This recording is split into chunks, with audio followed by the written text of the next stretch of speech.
Vamos dar continuidade à carta aos Gálatas. Hoje nós vamos estar lendo Gálatas 2. Gálatas, para quem não sabe, não é uma igreja, mas sim uma região. Gálatas é uma região onde constituiu naquela época, né, 4 igrejas: de Antioquia, Icônio, Listra e Derbe. Essas 4 igrejas foi aonde Paulo visitou pela primeira vez. O apóstolo Paulo, depois da sua conversão em Atos 8, 9, aonde ele teve o encontro com Jesus, e lá ele caiu em terra, ficou cego por 3 dias, e depois a sua visão voltou. Então, depois da sua conversão, Paulo ele foi na região de Gálatas, aonde ele ministrou a primeira vez o Evangelho. Amém? Então vamos ler Gálatas. Diz assim: depois, passados 14 anos, subi outra vez a Jerusalém com Barnabé, levando também comigo Tito, e subi por uma revelação, e lhe expus o evangelho que prego entre os gentios, e particularmente aos que estavam em estima, para que de maneira alguma não corresse ou não tivesse corrido em vão. Mas nem ainda Tito, que estava comigo, sendo grego, foi constrangido a circuncidar-se. E isso por causa dos falsos irmãos, que se intrometeram secretamente, entraram a espionar a nossa liberdade, que temos em Cristo Jesus, para nos porem em escravidão, aos quais ainda por uma hora cedemos, com sujeição, para que a verdade do Evangelho permanecesse entre nós. E quando aqueles que pareciam ser alguma coisa, quais tenham ainda noutro tempo, não se me dá, Deus não aceita a aparência do homem. Esses digo que permaneciam ser alguma coisa, nada me comunicaram. Antes, pelo contrário, quando viram que o evangelho da incircuncisão me foi confiado, como a Pedro o da circuncisão, porque aquele que operou eficazmente em Pedro para o apostolado da circuncisão, esse operou também em mim com a eficácia para os gentios. E conhecendo Tiago, Cefas e João, que eram considerados como as colunas, a graça que me havia sido dada, deram-nos a destra em comunhão comigo e com Barnabé, para que nós fôssemos aos gentios, e eles à circuncisão, recomendando-nos somente a nós lembrarmos dos pobres, o que também procurei fazer com diligência.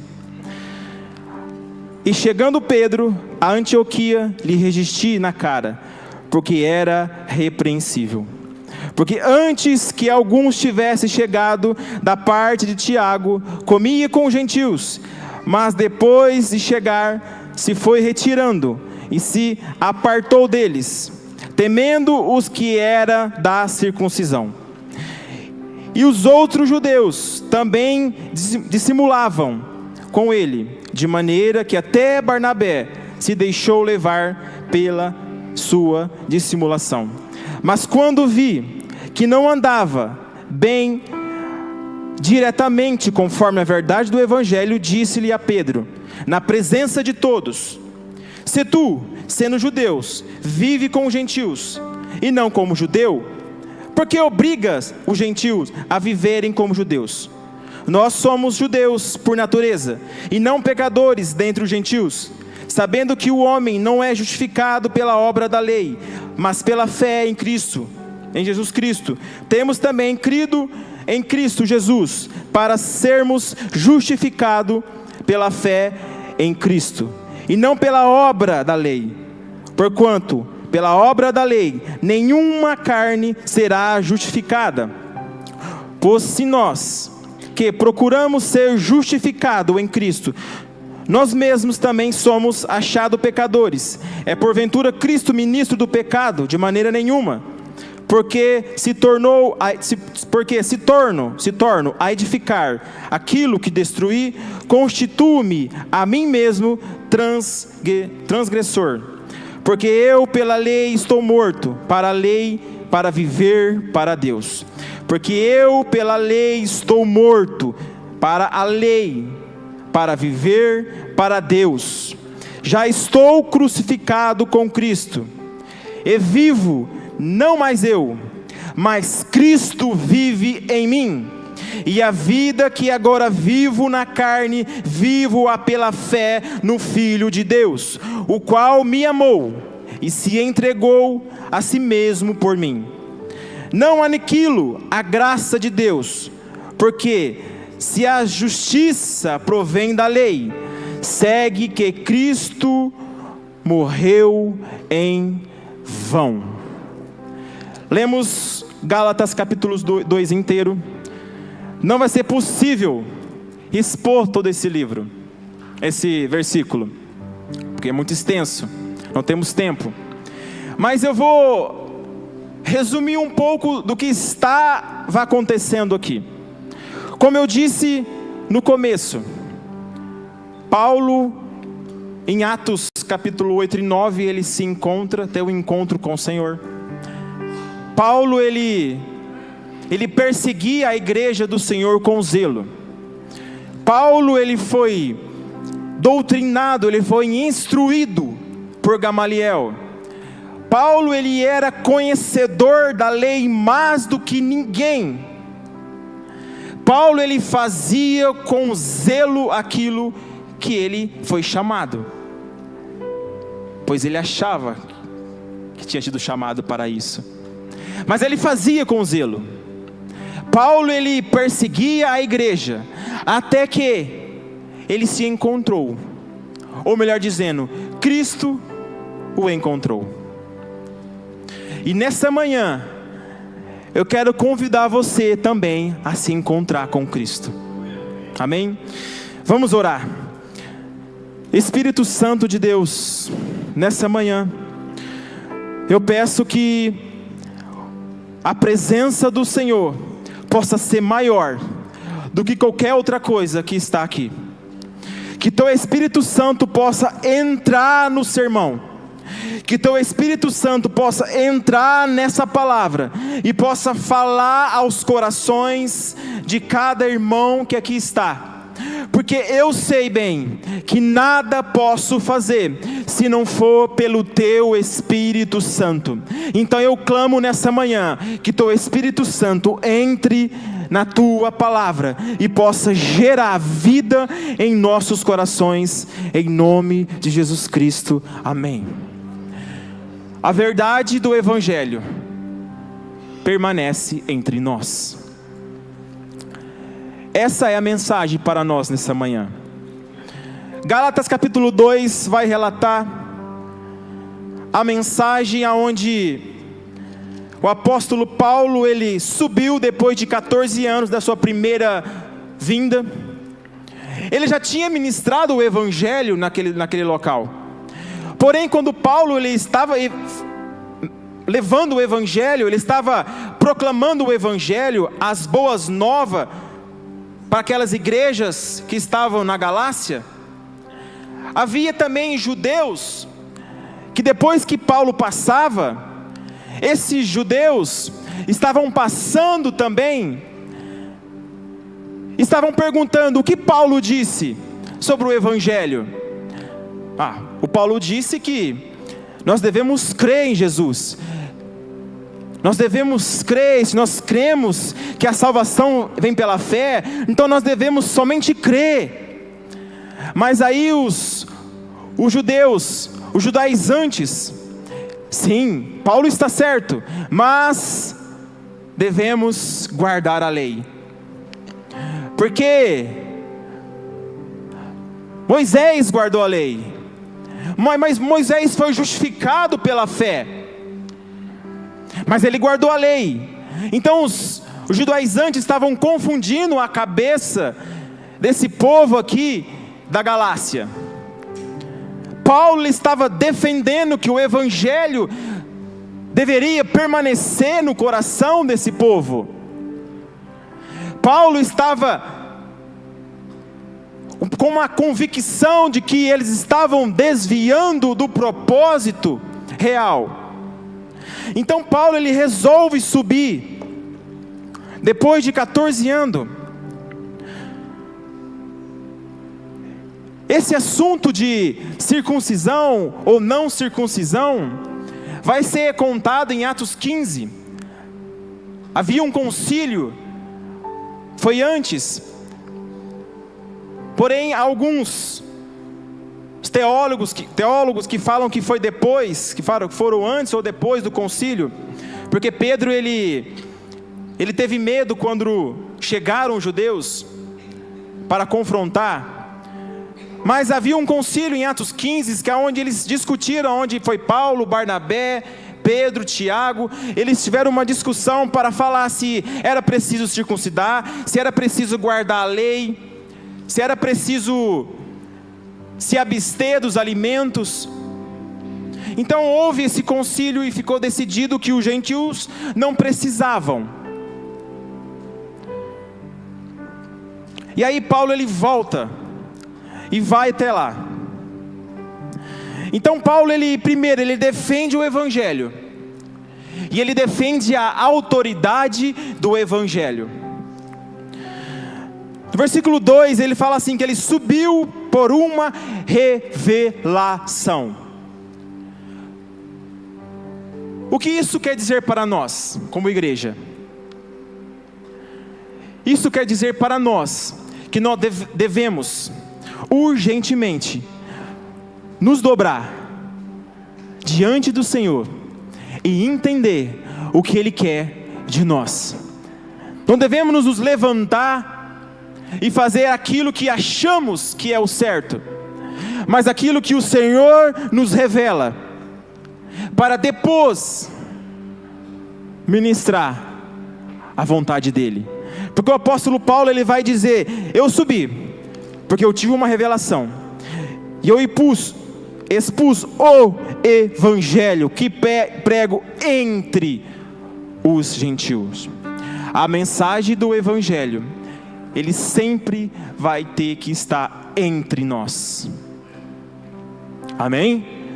O evangelho de Cristo sempre tem que estar entre nós. Se o evangelho parar de estar entre nós, nós começamos a retroceder e começamos a querer guardar a lei. O que é guardar a lei? Guardar a lei nada mais é do que se esforçar para a salvação. E a salvação não é por esforço, não é por mérito. A salvação é pela fé em Cristo Jesus. Então o evangelho genuíno, o evangelho, como Pedro vai falar, o evangelho tem que estar entre nós.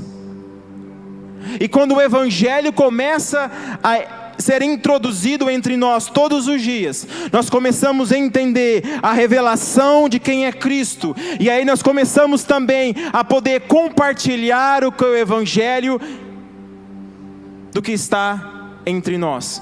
Entre você e a sua família, o evangelho tem que estar. Entre você e o seu patrão, o evangelho tem que estar. Entre você e os seus amigos da escola, da faculdade, o evangelho tem que estar entre. É uma defesa que Paulo está falando. O Evangelho tem que permanecer, independente da circunstância. O Evangelho você tem que defender. Nós temos que defender. Então ele fala, entre os gentios, em particular aos que estavam em estima, para que de maneira alguma não corresse em vão, não corresse ou não tivesse corrido em vão. Não desperdice o tempo. Que o tempo não se torne inútil na sua vida em relação ao Evangelho. Que o Evangelho não se torne inútil para nós. Perdemos tempo tentando encontrar razões para que nós venhamos ser justificado, ou o irmão do seu lado venha a ser justificado, ou o seu vizinho venha a ser justificado. Não, meu irmão, você precisa congregar. Não, meu irmão, você precisa vir à igreja. Isso é importante, amém? Você precisa estar reunido. Mas o Evangelho tem que estar dentro dele. Somente vir à igreja, congregar e voltar para casa, e o Evangelho não permanecer entre nós, é inútil.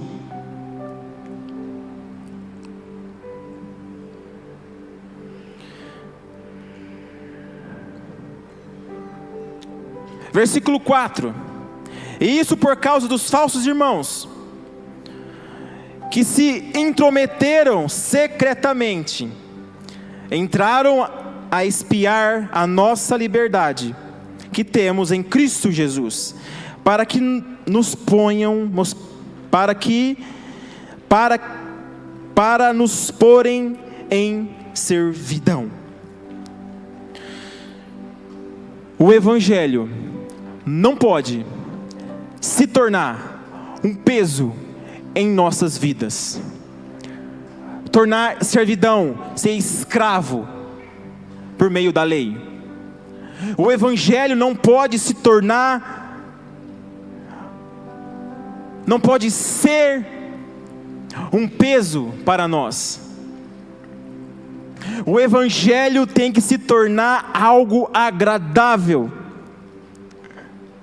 Não podemos nos tornar falsos irmãos. Agora, como nós vamos nos tornar? Como nós vamos nos tornar falsos irmãos?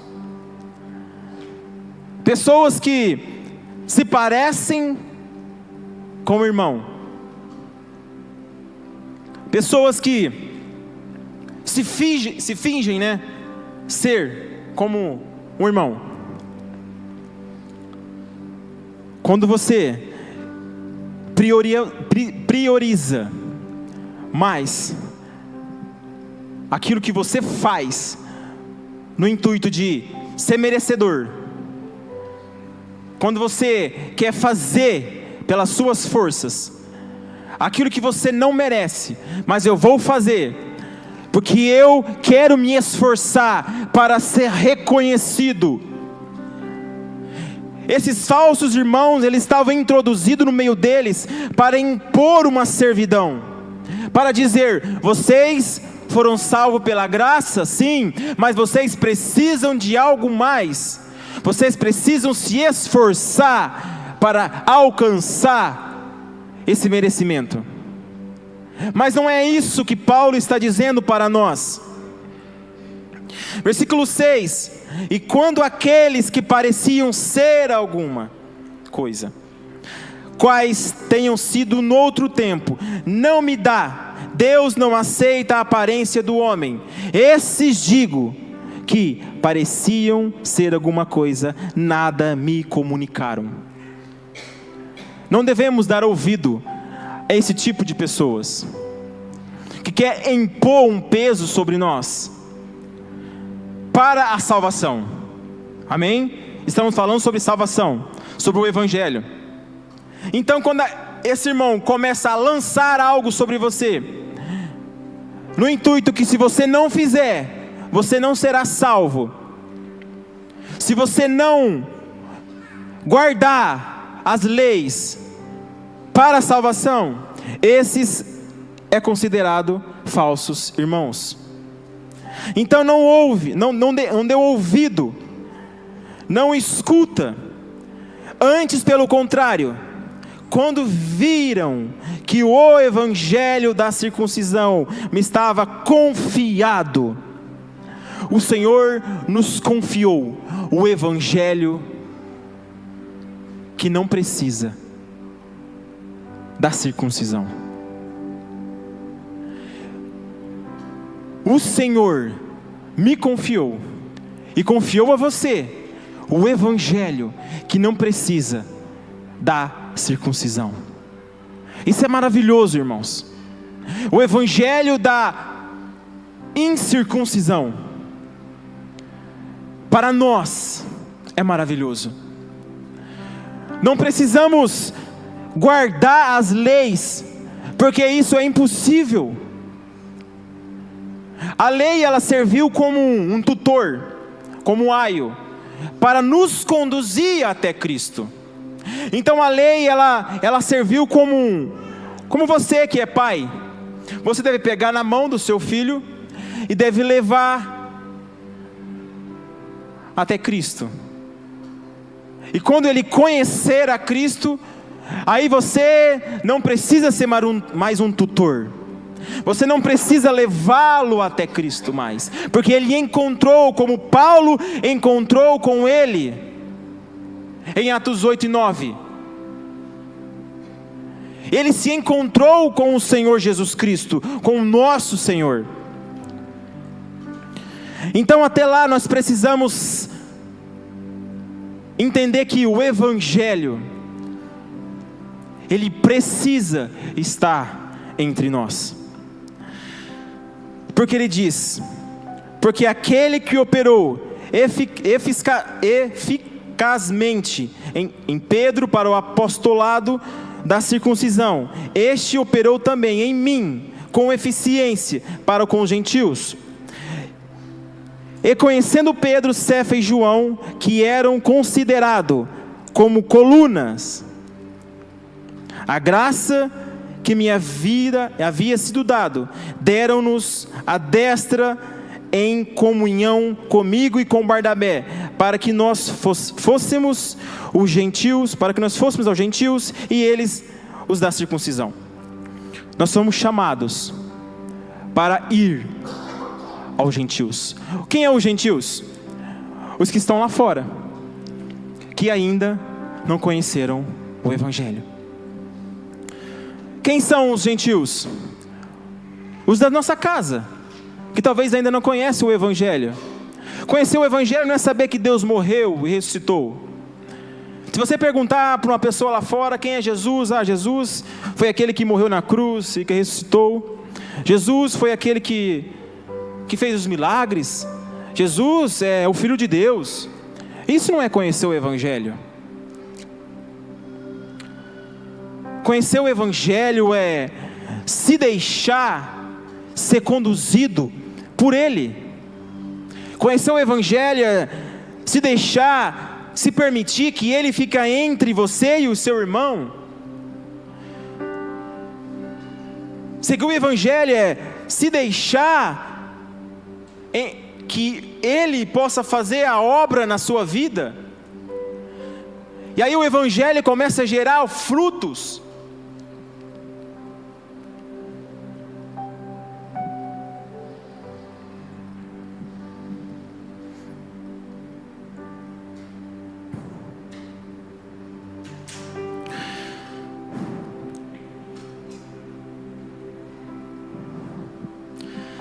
A importância da unidade entre os gentios, entre os crentes. Segundo ponto. Primeiro ponto, a defesa do evangelho que Paulo defende, e ele defende também a sua autoridade. Porque ele disse que ele está fazendo a mesma coisa do que Pedro, mas Pedro está fazendo para os circuncisos. Mas ele foi chamado por Deus para ir aos gentios. O interessante é que Paulo ele foi chamado por último.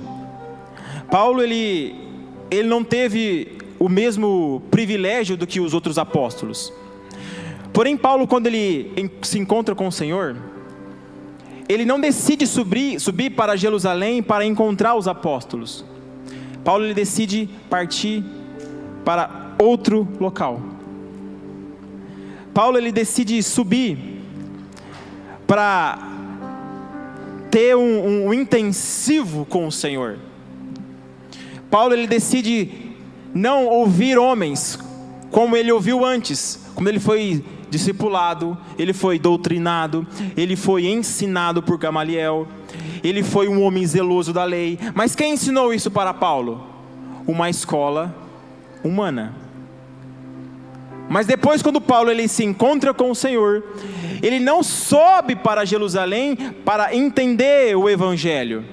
Agora que eu me converti, Paulo ele fala, agora eu vou subir para os apóstolos lá em Jerusalém, vou sentar com eles e vou ouvir quem era Jesus, o que ele fez, o que eu preciso fazer, eu vou ouvir eles. Não, Paulo ele decide subir. Ele vai para outro lugar distante, e lá ele fica 3 anos, um intensivo com Deus.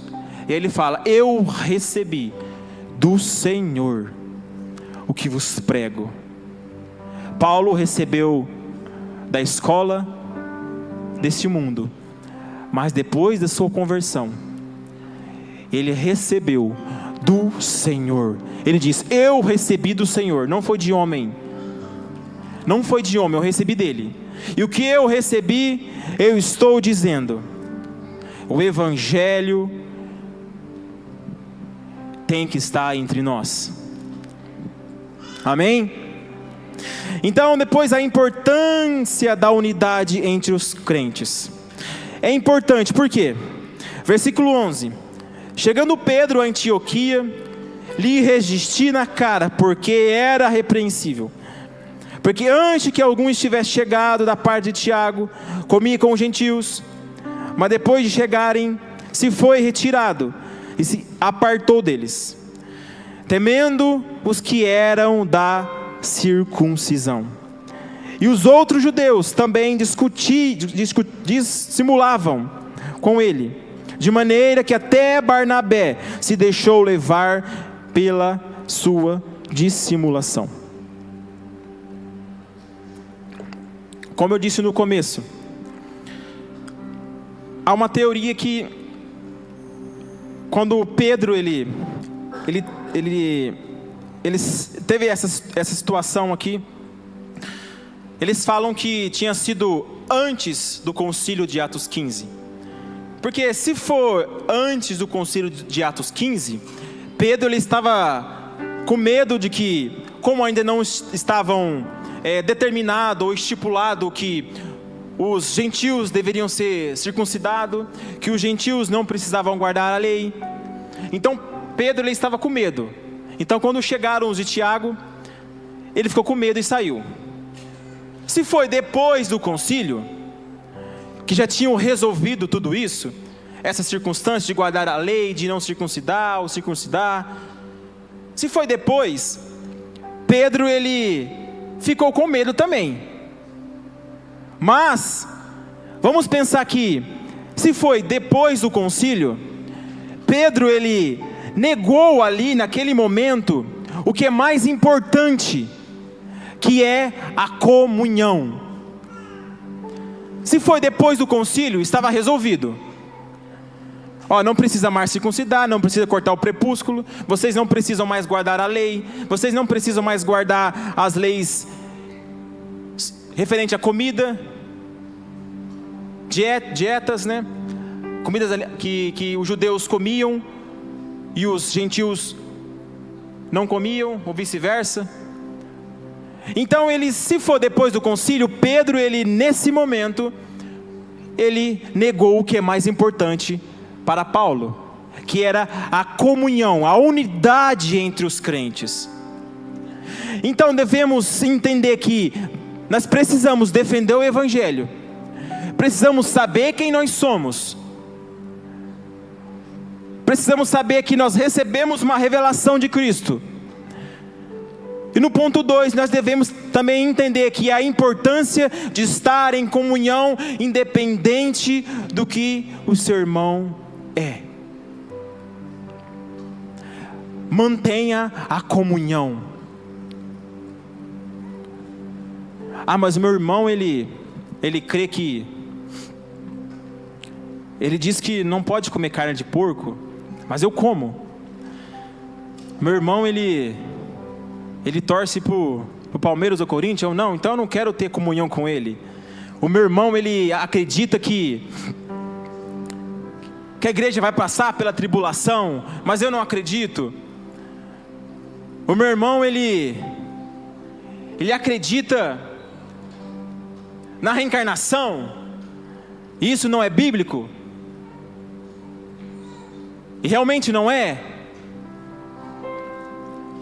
Mas você não deve afastar desse irmão, você deve ter unidade com ele, porque é no meio da unidade onde o Evangelho, onde Cristo se revela. É quando você tem uma unidade com o seu irmão, independente das suas divergências de fé, se você crê que pode comer carne de porco ou se você não crê, se você é pré ou pós ou meso,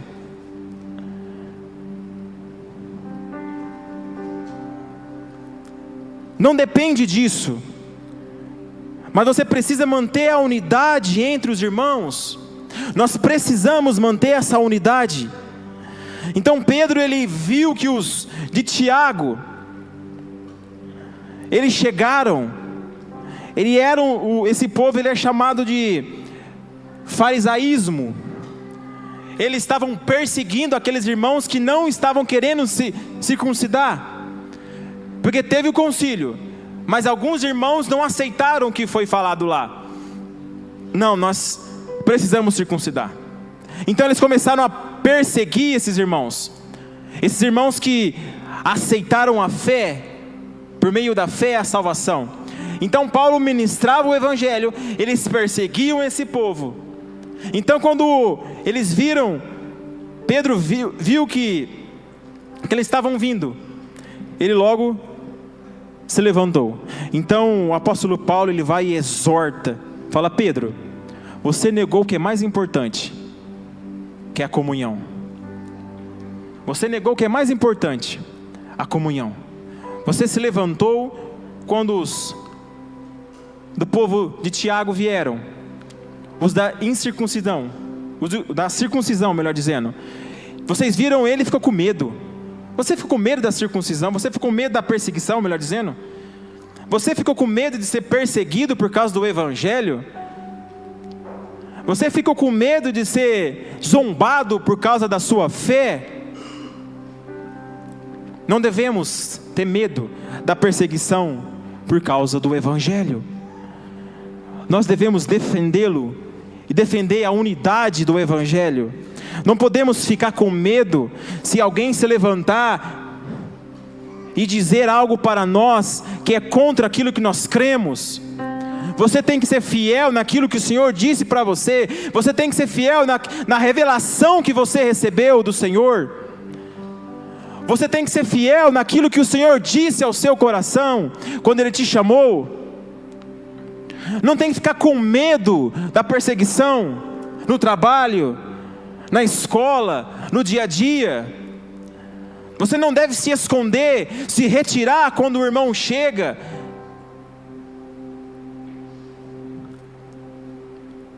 E você tem vergonha.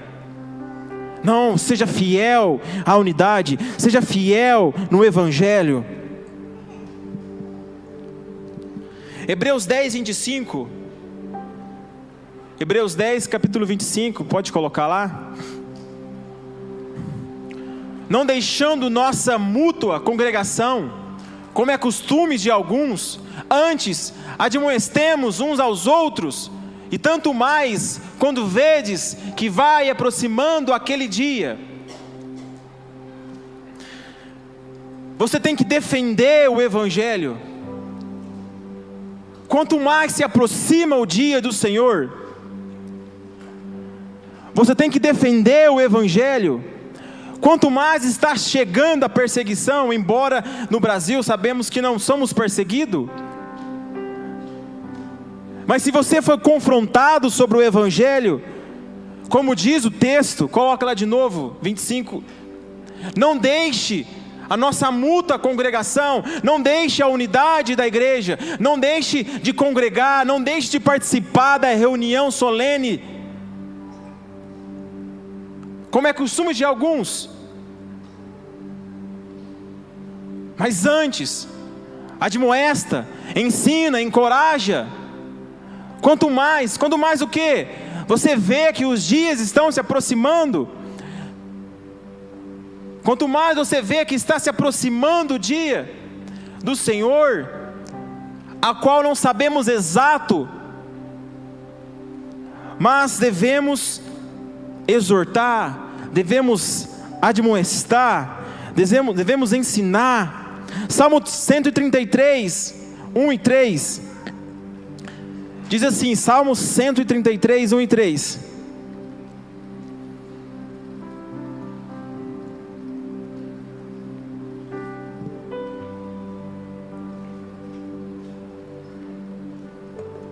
Ó quão bom, ó como é bom, como é maravilhoso, como é agradável, como é suave, que os irmãos vivam em unidade.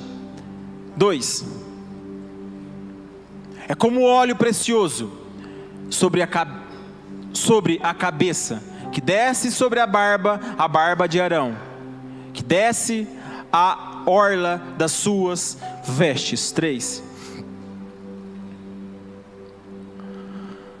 como o orvalho de Hermon, e como o que desce sobre os montes de Sião, porque ali aonde? Ali no meio da comunhão, no meio da reunião do povo de Deus, ali no meio da congregação, onde nós estamos aqui reunidos, o Senhor ordena o quê? Ordena o quê? A bênção, a vida para sempre. Então defenda a unidade. Defenda a unidade.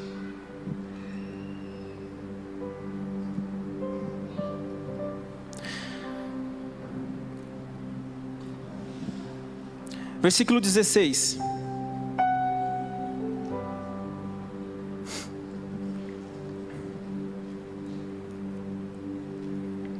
Sabendo que o homem não é justificado pela obra da lei, mas pela fé em Cristo Jesus. Temos também crido em Cristo Jesus, para sermos justificados pela fé em Cristo, e não pelas obras da lei, porque pelas obras da lei, nenhuma carne será justificada. Pois, se nós que procuramos ser justificados em Cristo, nós mesmos também somos achados pecadores, é porventura Cristo ministro do pecado?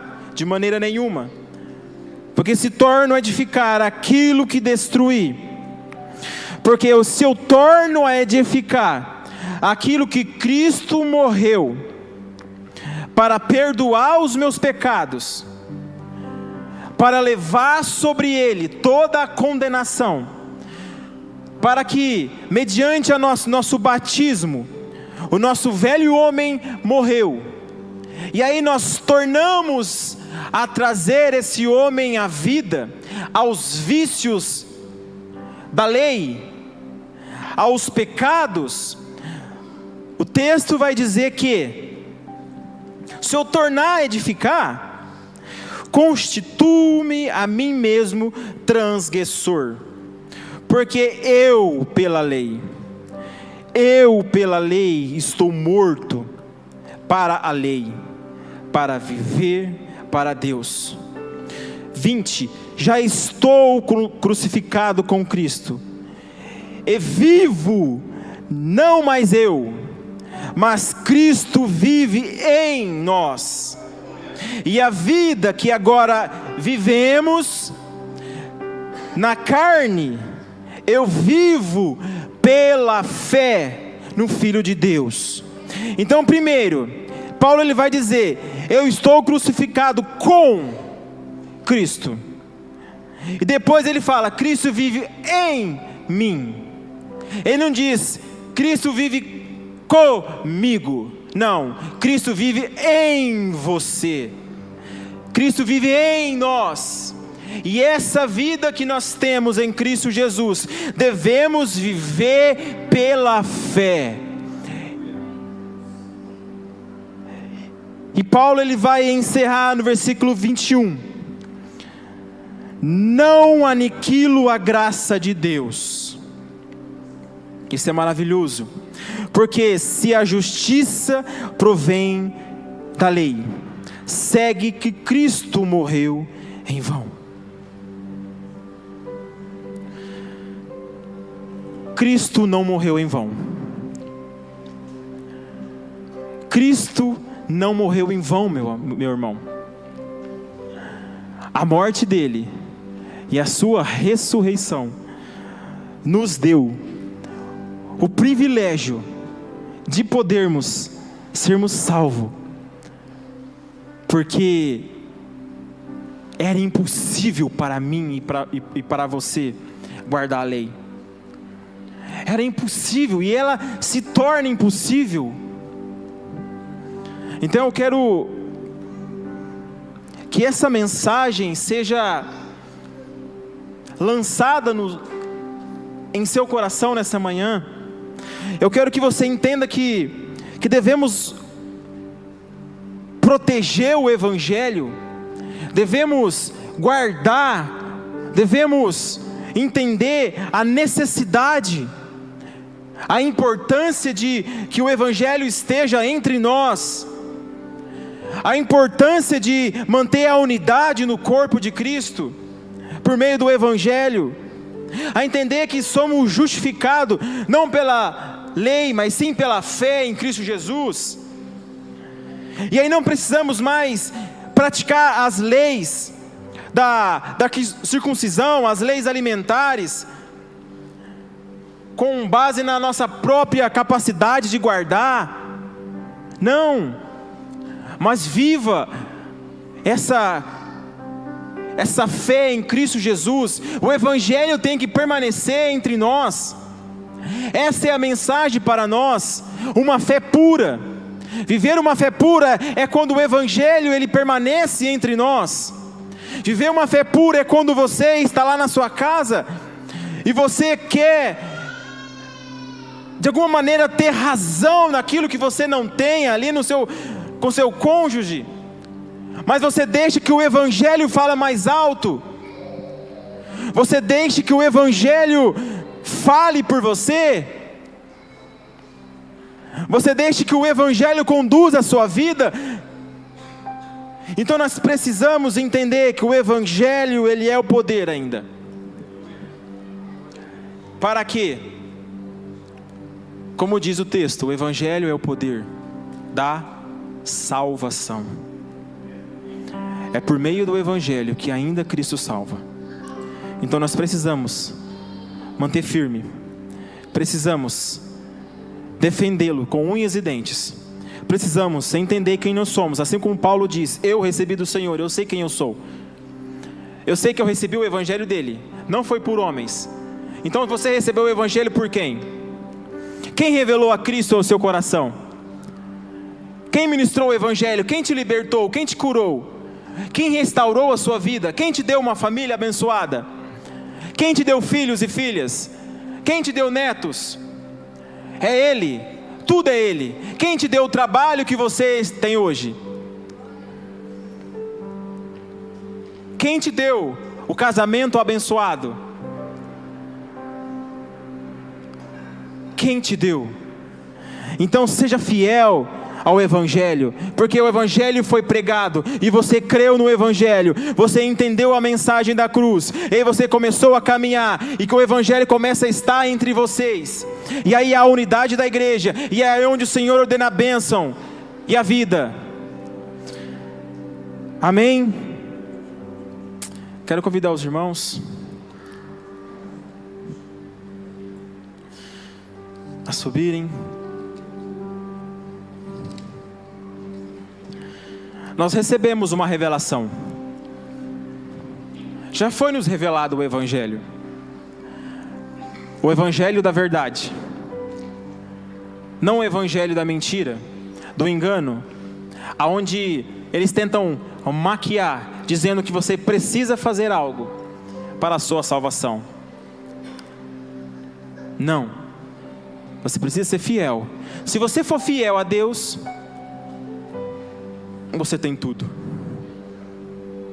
Se você for fiel ao Evangelho, você tem tudo.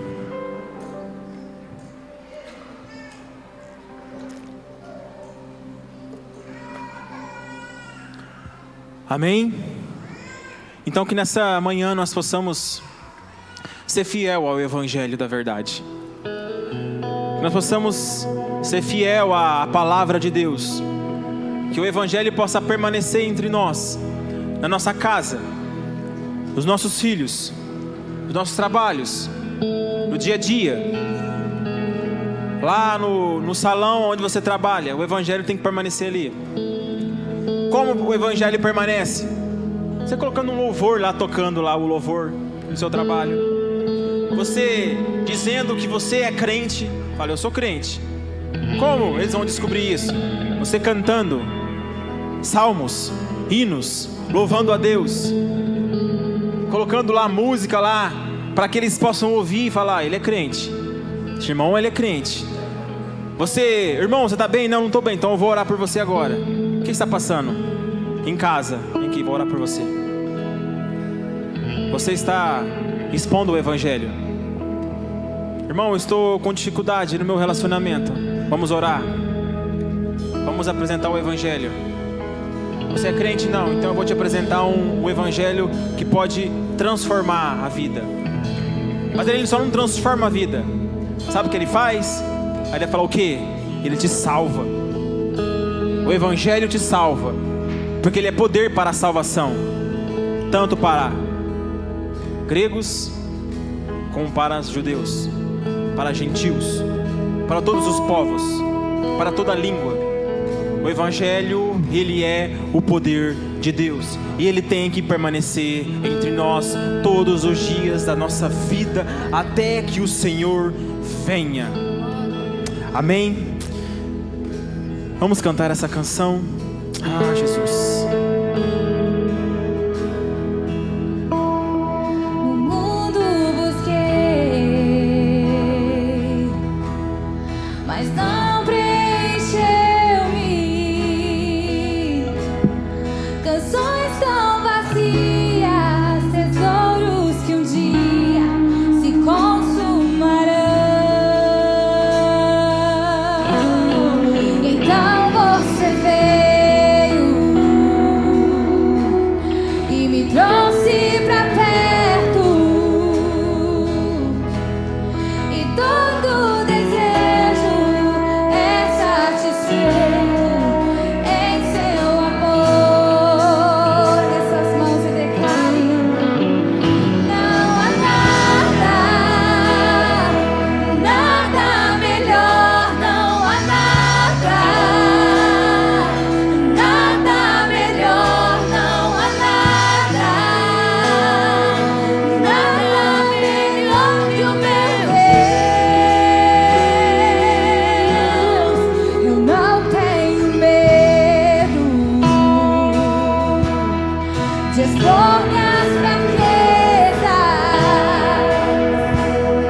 defeitos e falhas. Não vou me esconder, um amigo encontrei,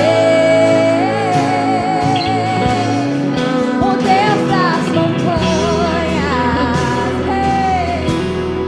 é o Deus dos vales, e não há lugar que a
amada, não há nada melhor. Não há nada melhor do que Deus. Não há nada melhor do que as boas novas. Não há nada melhor do que o Evangelho de Deus. Não há nada melhor do que o poder de Deus. Não há nada melhor nessa terra.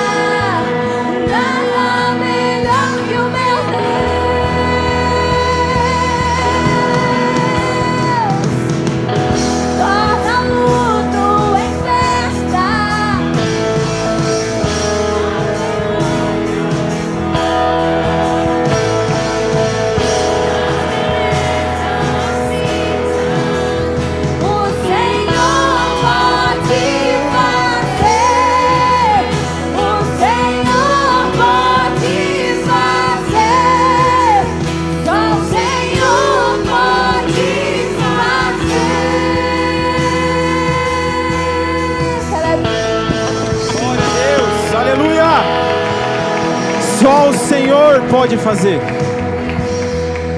E Ele faz por meio de você. Só o Senhor pode fazer um milagre na vida do seu irmão que não está aqui. Só o Senhor pode trazer e restaurar a vida daqueles que estão lá fora que você conhece. Mas Ele faz por meio de você. Porque como Paulo disse, eu morri com, mas agora Ele está em mim. Eu morri com, mas agora Ele está em mim.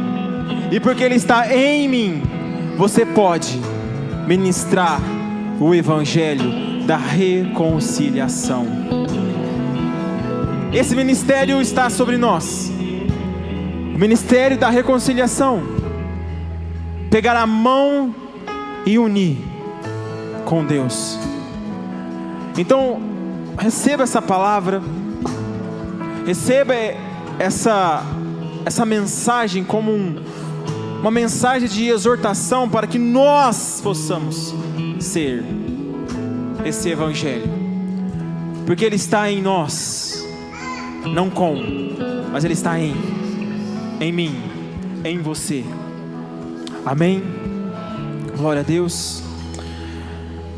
Que Deus te abençoe e te guarde, que Ele resplandeça o rosto sobre ti, e que Ele tenha misericórdia de ti, que sobre ti levante o rosto e te dê a paz, com o amor de Deus. Que a graça do nosso Senhor Jesus Cristo esteja com cada um de vocês, e que leve vocês em paz, em segurança para as suas casas, e que tenha um domingo e uma semana abençoada, e que o Evangelho esteja entre vocês. Amém? Glória a Deus.